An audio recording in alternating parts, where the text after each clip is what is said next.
Hello, everyone. My name is Mankiran Dulku, and here today I am with the host of the show, Nikki Clarke, and thank you for being here today. Thank you, Karen.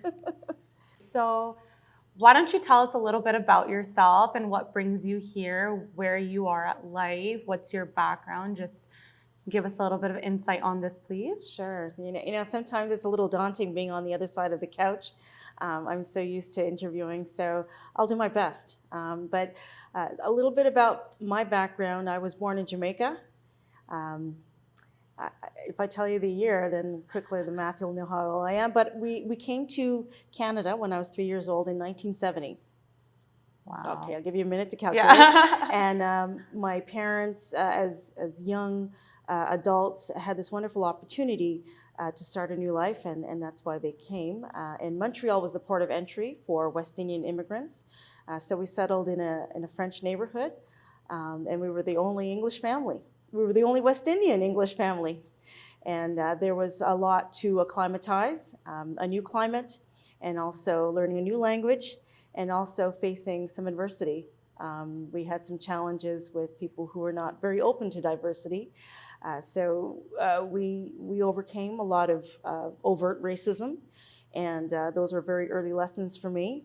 But what I learned was that I had to persevere, also excelled in school because my mother was a teacher and my dad was a businessman, and they were highly academic people. So they taught me to work hard, do well in school, and that would be my success when I beat all the odds. So that's what I did. I just was very determined to do well, and did that in school. And when I finished high school in Montreal, I went on to university.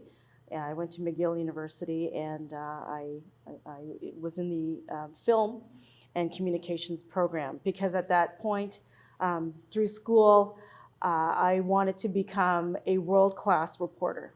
And writing was very easy to me. Communicating with people was a very easy thing. So I thought, yeah, this is something that I wanted to be. So can you imagine when I told my parents, Mom, Dad, sit down, guess what I want to be? I want to be a talk show host. What do you think the reaction was from strict Jamaican parents? What? Yeah, more like, what do you mean? So that didn't go over too well, but I said, I'm just gonna stick it through, and then I think maybe this will work out. But that's not actually what happened. I met my husband at the time at McGill. He was my university sweetheart, and shortly after graduation, we got married and started a family, and I moved from Montreal to Ontario and raised 3 beautiful children. I worked in different capacities.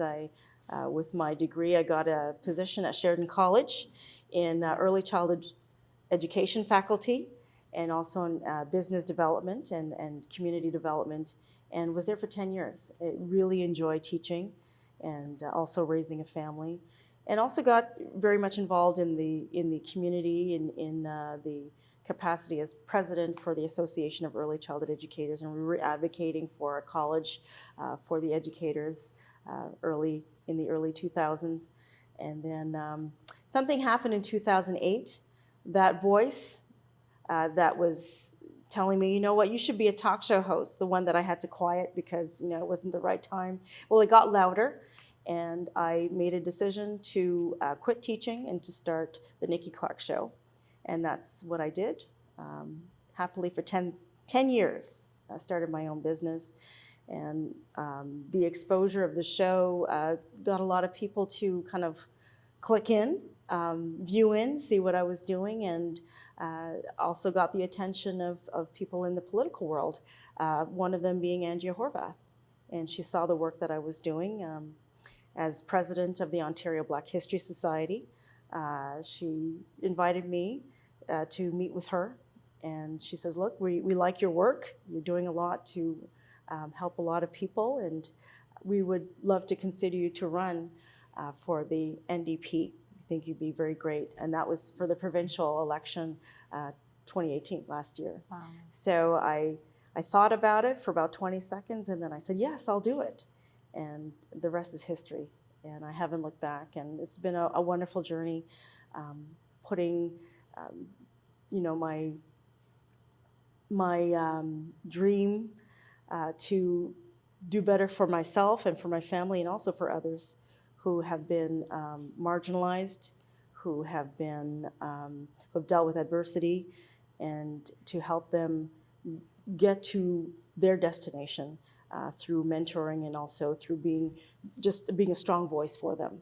And that's why it became a strong purpose for me to do what I do, and to overcome a lot of stuff that I had through this journey, so that this would be the right time to do it. So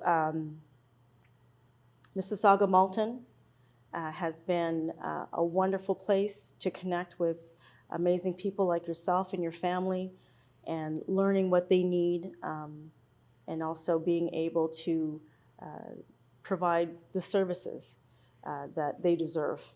And that's why I'm excited about this upcoming election, because with the strong leadership of Jagmeet Singh, who I've had the privilege to know for a few years now, his vision is bold, but it's exciting, because when I share with people, I see a glimmer of hope in their eyes, and they're ready for change.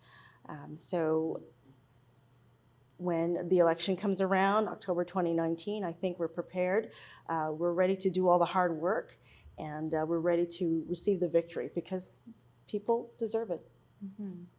So this kind of ties back into my next question for you. So in the upcoming elections, what are you most excited for? Well, I'm really excited about the federal platform outlined as the New Deal for People, and what it touches on so many areas that resonate with people, from health to housing. So when I go and I meet people, I share the wonderful things, and it's all available on ndp.ca if people want to read more about the platform. But in particular, I'm really excited about healthcare, in that we are all experiencing in Ontario so many of the effects of cuts. And Jagmeet is a wonderful leader in that he wants to invest in people. He wants to invest in the heart of people, and health really is part of that. And we believe that health is a right and not a luxury. And people shouldn't have to dig deep into their pockets or use their credit card. They should use one healthcare card that will cover everything. And that entails dental, that entails vision, hearing aid, long-term health care, as well as prescription drugs, all in one amazing head-to-toe healthcare coverage. Yeah. So I'm really excited about that. And also affordable housing, which has been identified as a major priority in many ridings. So with that, 500,000 affordable housing units would be built right across Canada over the span of a number of years. And I believe that with the voice that I have in Ottawa, we can bring those resources into Mississauga Malton for the people who need it. Mm-hmm. I can definitely sense your passion in this. So everything that you've said, that, from your upbringing till now, I can definitely see it. So now for everyone else, where can they get a glimpse of that? Where can they find you? Absolutely. Well, they can go to my website.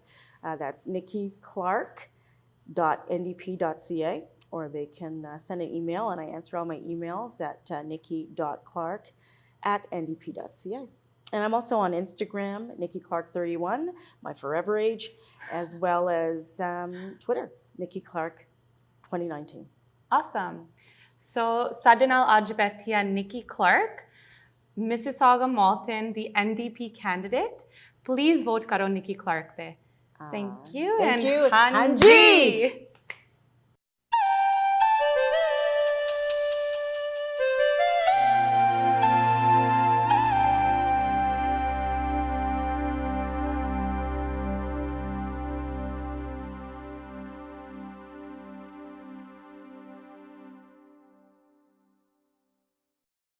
The Nikki Clarke Show, transforming lives one story at a time. If you would like to be a guest or become a part of our live studio audience, or even to become a sponsor, just go to www.nikkiclarkenetwork.com.